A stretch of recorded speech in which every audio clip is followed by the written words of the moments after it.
What you just did was amazing, Mr. Greasy. I'll use AI and make you say it. I don't know what voodoo you just pulled I'd off. be interested if anyone at Pixar has seen this. Can we all agree that that was my idea? Generative AI is going to overtake CGI. It's what's going to save Hollywood, right?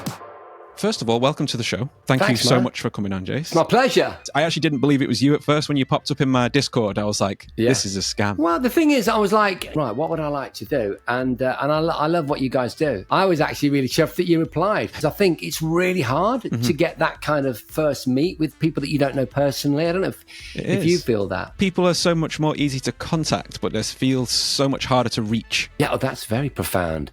We can contact each other, but can we reach each other? Can we really reach each other?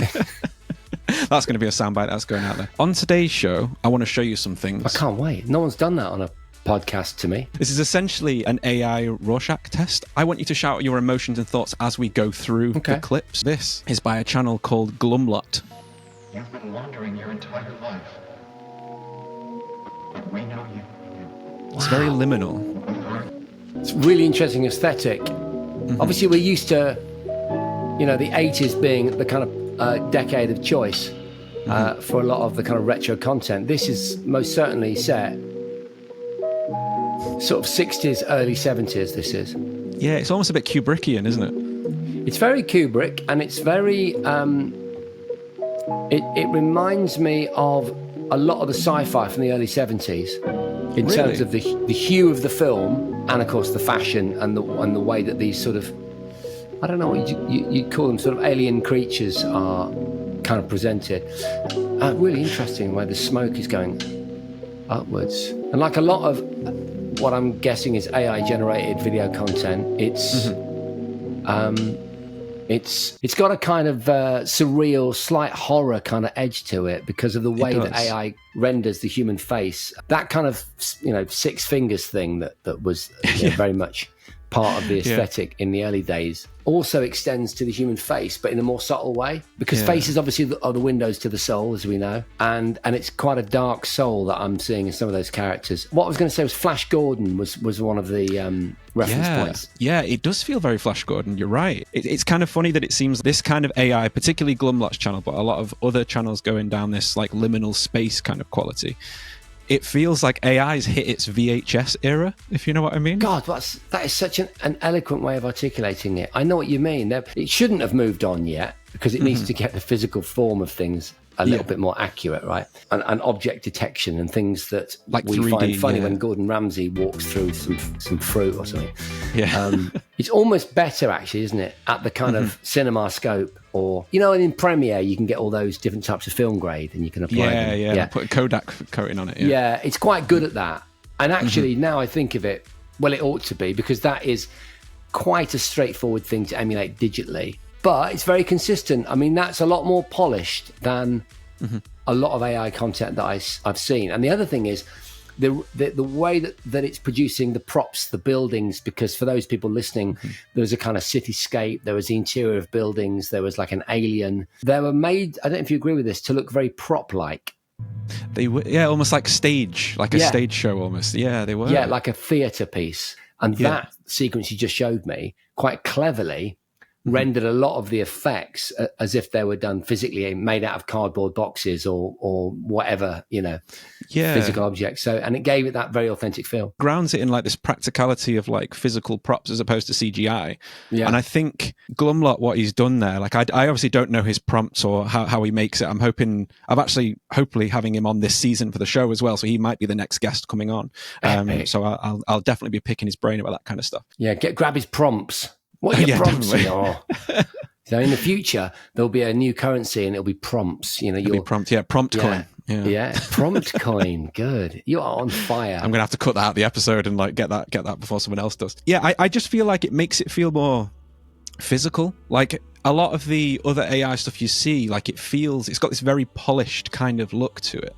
Whereas this kind of feels practical. Yeah. It feels old, and I think that it almost puts not a sheen, it puts the grain on top of it to make it more believable. But there is a problem with that, and you can only spot it if you were in the decade being depicted. I hopefully going to shock you now when I tell you that I was born in 1969.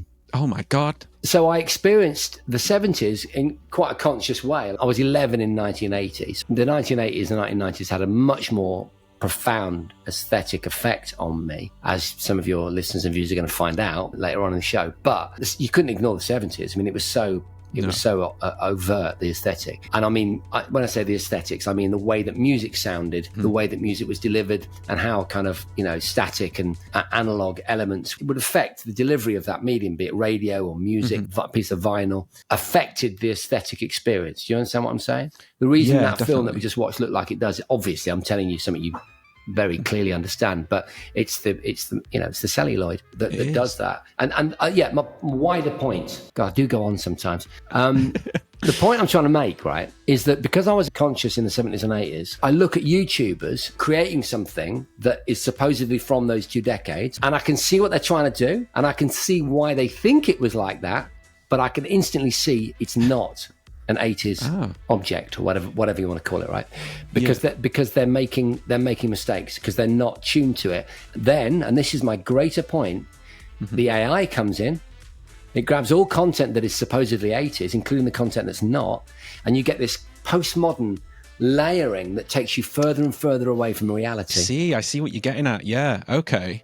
I'm pretty sure he makes the music for this video as well, because some of his early stuff on the channel is just a still image with music underneath it. So I think he's a music producer as well, a music creator. And it sort of demonstrates how well the sound design sells this kind of, I'm going to call it an experience. Yeah. But I can't even remember why we got to Warhol, but anyway. I can't either, but I'm enjoying the journey, Jason. That's the important thing. Your only movie hasn't shocked me or surprised me. In fact, it's quite cool. Oh, it's early days. Shall we get onto the second one? Are you ready for Poof? Are we moving forward now? We're moving forward. This is good, man. I never expected this. I'm so excited. Good, I'm glad to. Okay, so this next one coming at you is called Poof. This is from buddy. Pizza Later. In the soulless cubicles of Corpotech, a group of creatures endure the daily grind, and as stress builds, the atmosphere becomes increasingly explosive. Look, if you're listening right now, folks, you got to watch this. It's wonderful. It's so good, man. I'm looking at a bunch of kind of Muppet-like characters self-destructing rather than face the grim reality of their office 9 to 5. Yeah. It actually made me laugh, like, properly when I watched this. It was the green one starting to scream as it burst. Yeah. Hang in there. It's so good. And I think we've all felt like this. Anyone who's worked in an office job, they'll know this feeling. And again, the 70s TV theme tune. Yeah. 70s phone font. ringing. Yeah, the grim reality of 1970s image of office life, which was very much part of kind of public infomercials, public information films of that period, depicting how to be a good office worker. It was all, weirdly enough, that was, for me, that's what I got from it. Then you drop into that, the Muppets, all rendered from AI, was that? Yeah, as far as I'm aware, it's all AI. It's one of the most believable ones. Like, this is obviously a realistic art style, and it sells it. Like, 99% it is there as realistic, in my opinion. I agree. There's a few shimmery outlines. There's a few interesting choices of focus that even a virtual lens in something like After Effects might not offer up, which gives the trained eye, meaning someone that watches a lot of YouTube, meaning someone that's making a movie and did a film degree, a few cues. And maybe we've all got those cues. Let's not get snobby and elitist about this, right? I think it gives you a cue that this originates from somewhere outside the normal production process, right? Which we know now is AI. But that's really subtle, isn't it? I think you could enter that in for a short film competition. I think you probably could. Yeah, don't you think? Because it's very well narratively conceived. That's what a lot of AI stuff struggles with, and this is something I've been looking at. We'll get to something in a moment that I've actually worked on myself. And a lot of people do struggle with the narrative for AI stuff because it can't, like we mentioned before about sticking with 3D shapes, it can't seem to stick with the same kind of face or the same structures of a person. So it's kind of hard to follow a narrative when the character's changing every time. Yeah. Whereas that one seemed to very much stick with it. It just really tickled me. I just thought it was original and funny. It's such a good idea. It's like The Office meets Pixar, isn't it? Yeah, it's definitely Pixar feeling. Yeah, I'd be interested if anyone at Pixar has seen this. But I think to work at Pixar, certainly with the current culture at Disney, you almost wouldn't be able to make that film. That film is so gritty, actually. It's actually quite dark. It's quite sad is, yeah. and dark. Yeah. Yeah. And although sadness isn't something that Pixar have a problem with, because Up, I still haven't got over that God. movie. God, Jesus don't. I'm Christ. still reeling from Mate, that. And speaking of together. films, make sure to stick around to the end of this after these little pieces of footage, because we are going to be talking about Jason's new film as well, aren't we? Oh, yeah. Thank you. Amazing. Yeah. So you got another No one worries. for me? This one is over on Instagram, so if it doesn't load, don't worry. No, You can it'll just load, skip bro. this We'll one. get it. We've got the tech. We've got the whole tech here. It's not going to work now, is it? He says it's not going to work. See if it works. Okay, so far so good. We've got the... Oh, my God. Oh, my God. How Oh, cool, right? please. Well, look. Dude. Yeah.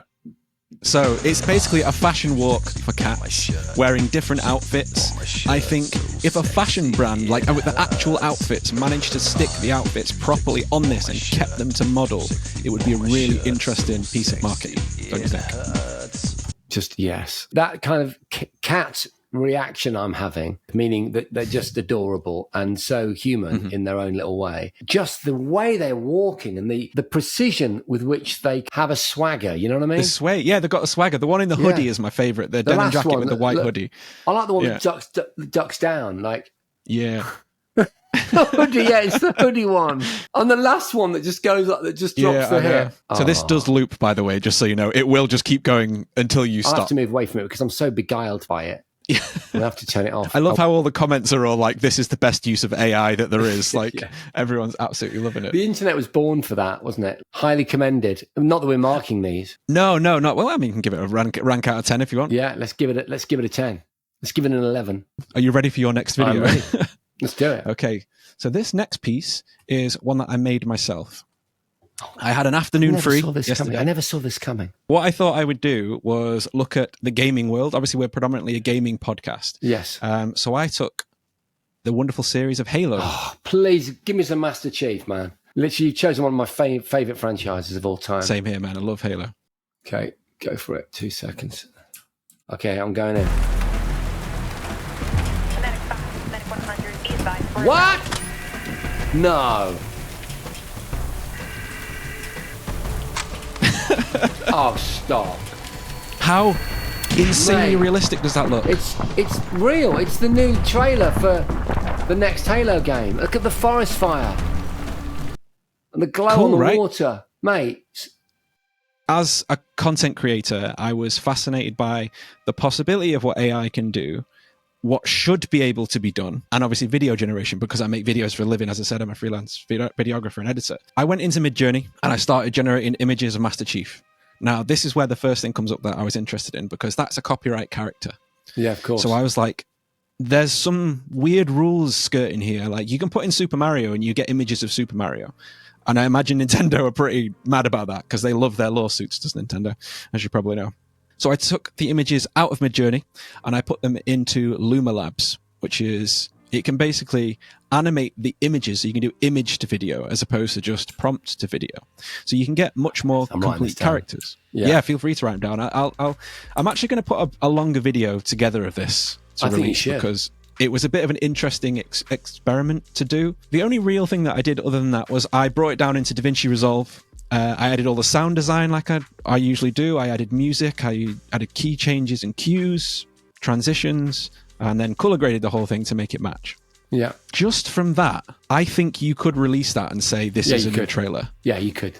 Or you could even say it's the new series. Like, obviously, people weren't a fan of the Paramount Plus show. Nah, it doesn't matter because AI is going to make it in the box. So you're going to see so many franchises now. Sorry to butt in. I'm going to let you roll with some more info. But just to say, AI-produced series in the box is going to be the next big... It's what's going to save Hollywood, right? I think. It could be the death of Hollywood. It might be an entirely new fictional physical space somewhere else in America or Japan or somewhere. But anyway...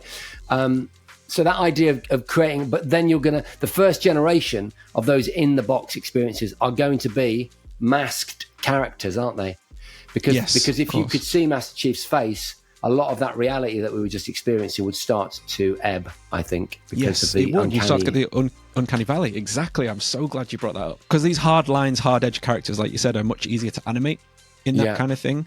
And the way that rendered metal, the helmet, the visor, it even had like snow settling on top of pieces of the armor. But it looks like the game as well. Like that scene, the second scene where he's looking across the valley. That is so Halo, man. That is like it's like box art or like album art. That looks like Halo Infinite. It does. I wonder where like concept artists fall on this. Like, as someone who also works in the film industry, and obviously you're working on your own film at the moment, do you think AI will overtake creativity, or do you think it's more of like a tool? I'm not trying to be pedantic, but I think it is creativity. I don't think there is any distinction. Yeah. Otherwise, we would start splitting hairs about a pencil versus an ink pen. I was going to say an iPad, but I was going to say we do split hairs. I mean, we're still having that conversation. My daughter does illustration at university, and I'm keen to find out if there is any beef between the kids in the class that use traditional graphite and the kids that use the iPads. Procreate, that kind of thing. Yeah. Is it like tribal? Procreate, incredible, isn't it incredible? Culturally, I think there'll be an issue. There is this concept that it's killing creativity. When that snobbery is gone, and it'll be gone pretty soon, when people realize the commercial potential of AI created content, in the box content. So, endless series of Halo in this instance that are produced. I forget. They all keep changing now. The developer is and who owns it now. Yeah, 343, I think now. 343 Industries. Microsoft Studios as well. Yeah. When 343 realised that they can make, I mean, literally infinite series where the narratives are developed in the box, where all the characters are developed in the box, all the effects, everything. There are no physical sets whatsoever, and that process is subject to the exponential nature of growth in anything connected to information technology. They realised that they can do the next series of 24 episodes in 4 days. And the one after that, they can do it in a day. And the one after that, until we get to the point where it's real time,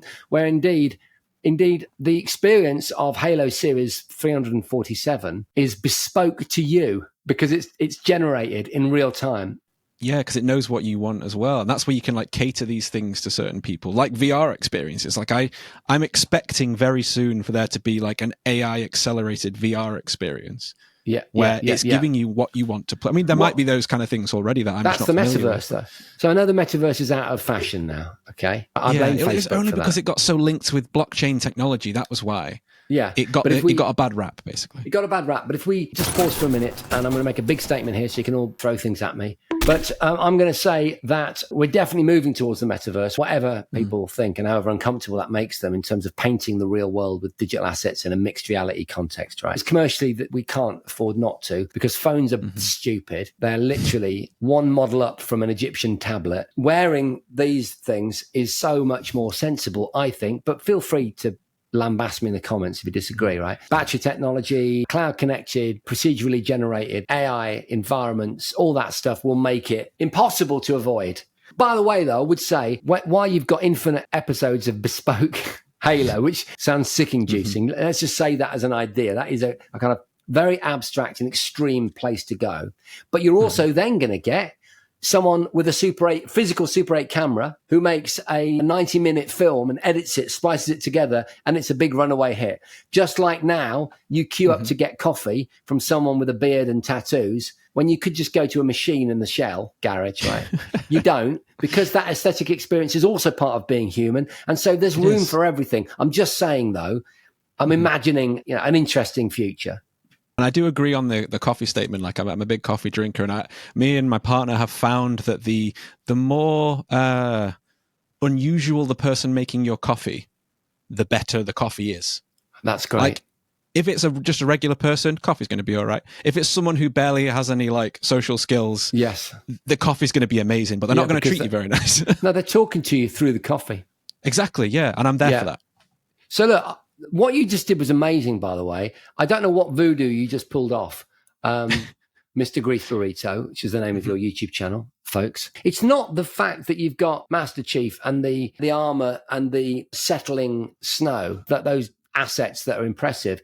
It's the colorization and its similarity to art from the Halo IP. Yeah. That's what's so impressive to me. that's going to be where the crux comes in, like you mentioned about the person with a Super 8 camera. If someone who gets hold of AI and also knows what they're doing in a film representation state, whether it's color grading, a professional editor, it's going to look way better than it would someone else getting hold of it who doesn't maybe necessarily understand like color science or that kind of thing. So I'm expecting there to be a point. This is a burrito prediction. We do burrito predictions, and I think we've been like 99% spot on so far, which has been quite cool. At some point, generative AI is going to overtake CGI. Yeah. No more are we creating models that kind of look a bit rubbery or, Grand Moff Tarkin from Rogue One, where it's nearly there, but it's not quite. They're going to use generative AI to do, if it's going to be a de-aging thing, it's going to be generative AI and it's going to be a deep fake, for example. No, it's got to be. In fact, it'll happen, I reckon it'll happen in 2025.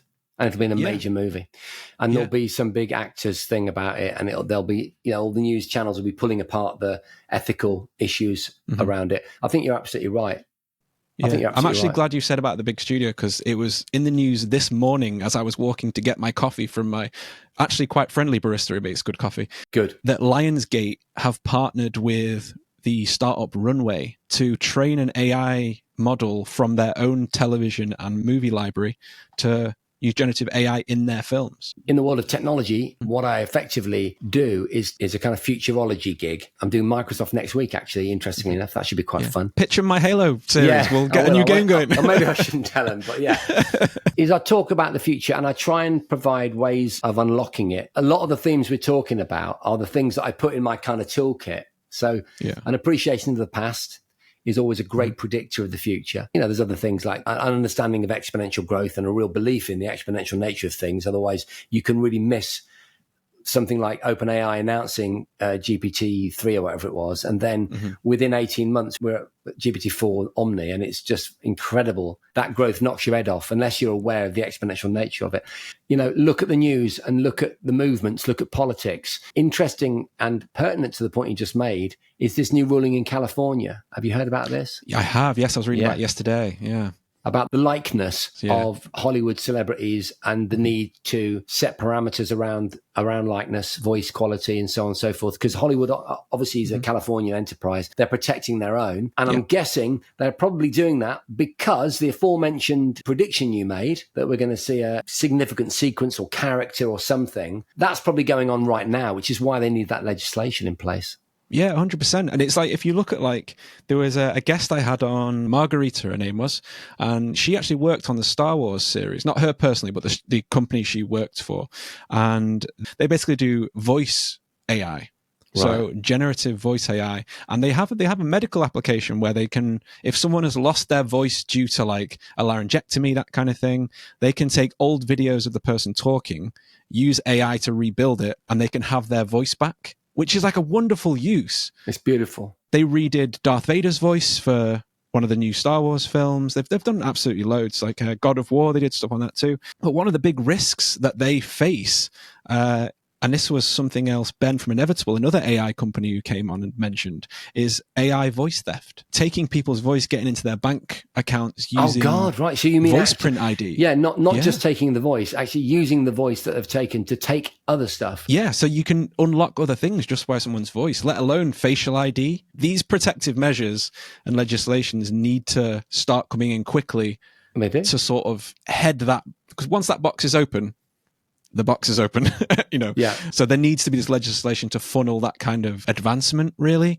I don't even know where it's going to go next with that. It is an ethical minefield. Yeah, the deep fake thing is real. Have you made an AI clone of yourself yet? Because I know there's a couple of apps that let you do it. I made a robot of myself, Harrison. I don't know if you know that. I say I did. Some robot experts did it on my behalf with a little bit of celebrity input. Okay.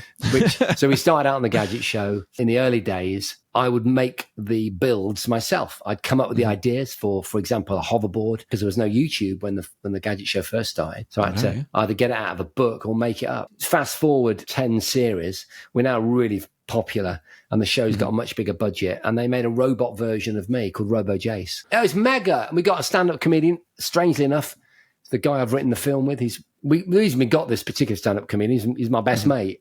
Good. Mark Felgate, and we got him on to write loads of, as it turned out, really inappropriate jokes about floppy disks and stuff like that. But anyway, very nice. He wrote loads of jokes, and then we put Robo Jace in a comedy club I think I do remember that. I remember the comedy club bit. Because the silicon on RoboJace's face has warped in while he's been in storage. It's quite a horror show now. So maybe Please send me a photograph. look, I'm not plugging. I'm just making a statement of fact. But we've just started doing the Gadget Show podcast with me and Susie Perry, which is great. And it's the original Gadget Show producer. It's really, really cool. We're on YouTube, we're on Spotify. Check us out. Look, I'm not plugging. Recently, the guys who did all those builds that I told you about, called Grant and James, I got all the kind of praise for, but actually it was Grant and James doing like all the Raspberry Pi programming and putting jet engines on a skateboard and all the things that we used to do, right? They made RoboJace. Actually, that's what they do. They make robots and they make them for entertainment and industry, but they came from Robot Wars. They came from Robot Wars. Yeah. They were like the support crew for Robot Wars, you know. They brought RoboJace with them to surprise me a few weeks ago, or a couple of months ago now, actually.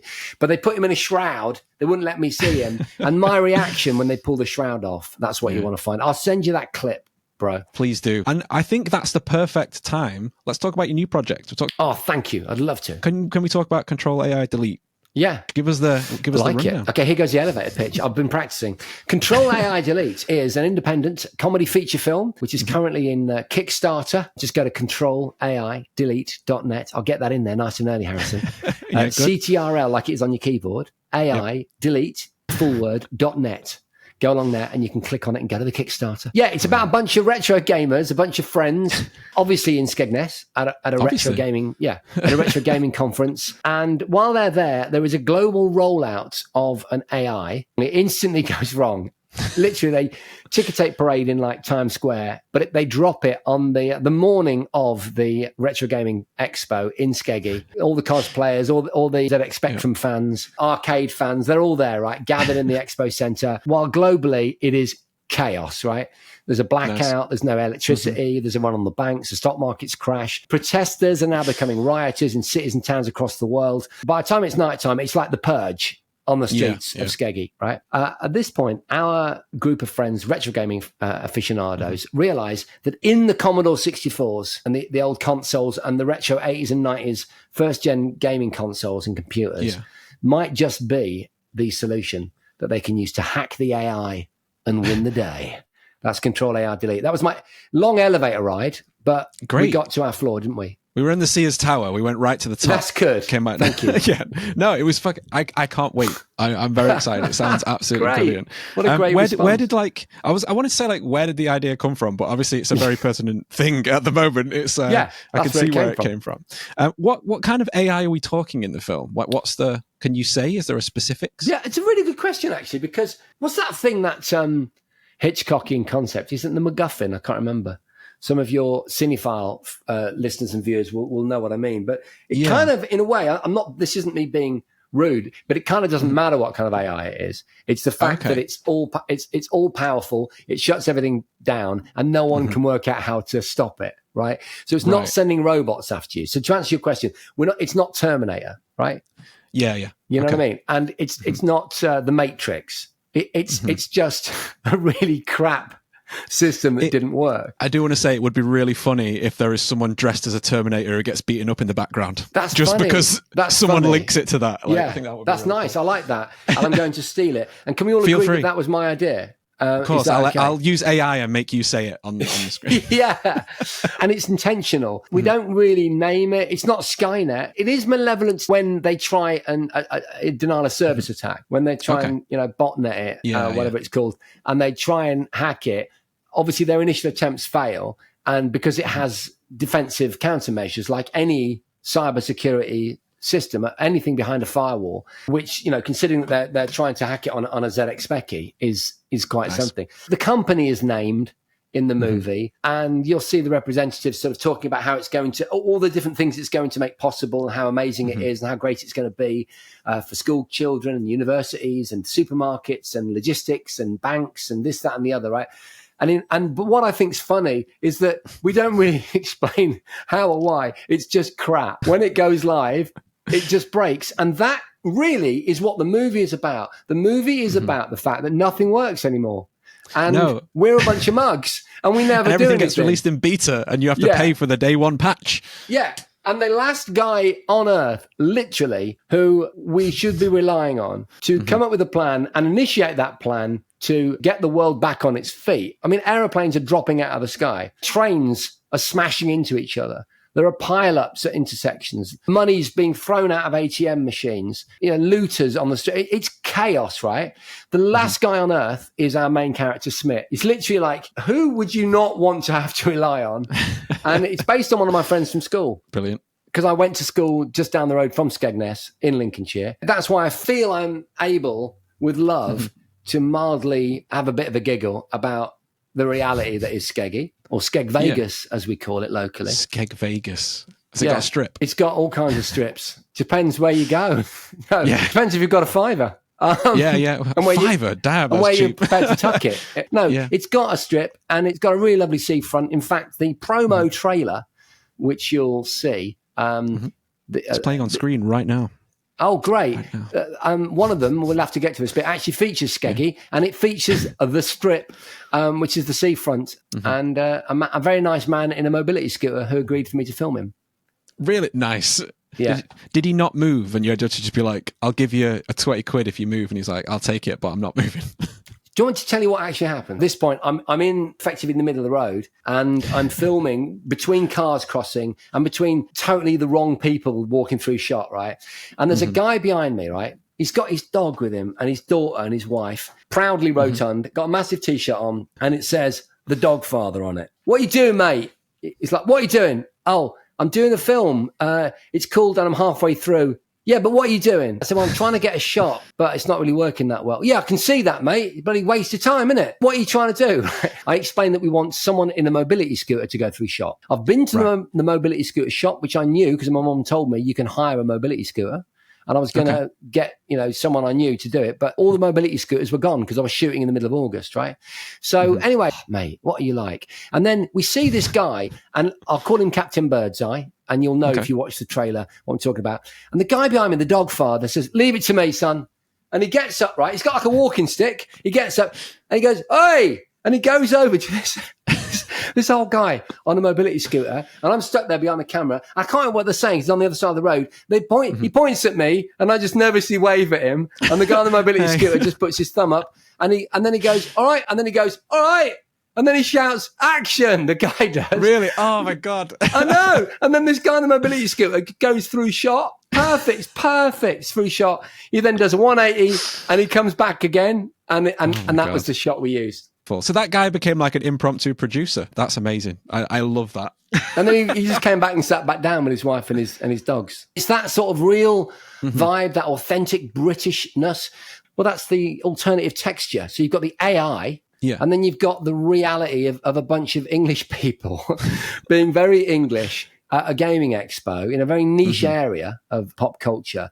And that's what I love about it. When you go to retro gaming expo, like there is a feeling like you get it. If anyone who's listening has been to one, you'll know what we're talking about. Yeah. Is there actually one in Skegness? Is there actually a gaming expo? Not that I know of. So I'm not going to say no.